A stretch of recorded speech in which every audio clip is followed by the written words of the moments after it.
मला असं कळलं, म्हणजे अर्थ तू सांगितलं होतंस की जेव्हा पहिल्यांदा कॅमेरा फेस केला तेव्हा तुमचं मानधन त्याच्या कितीतरी पटीनं जास्त होतं. आता पुढचा जोडून असं की आता त्याला तुम्ही किती पे करताय या सिनेमासाठी? नाही, मला जेव्हा मानधन जास्त होतं तेव्हाचा प्रोड्युसर वेगळा होता. अच्छा. आता त्याचा प्रोड्युसर मी असल्यामुळे मी फार मानधन दिलेलं नाहीये त्याला. म्हणजे तेव्हाही त्याला कमीच मिळालं होतं. हो, आणि आता अरे अरे काही नाही, तो किस्सा असा आहे. त्याला फक्त मान मिळालंय, धन नाही.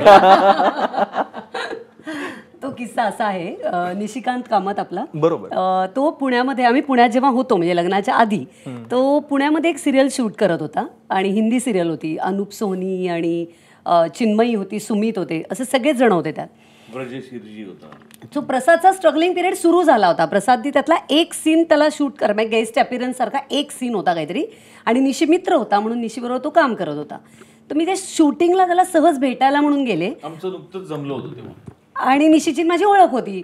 तर निशी म्हणलं, ऐक ना, ते आज जे पासिंगसाठी जी मुलं येणार होती ना कॉलेजमधनं, ती आज नाही येते, त्यांचा काहीतरी गोंधळ झाला आहे, तर तू आण ना तुझ्या सगळ्या मित्रमैत्रिणींना आणि प्लीज पासिंगचे काही शॉर्ट्स देशील का मंजू.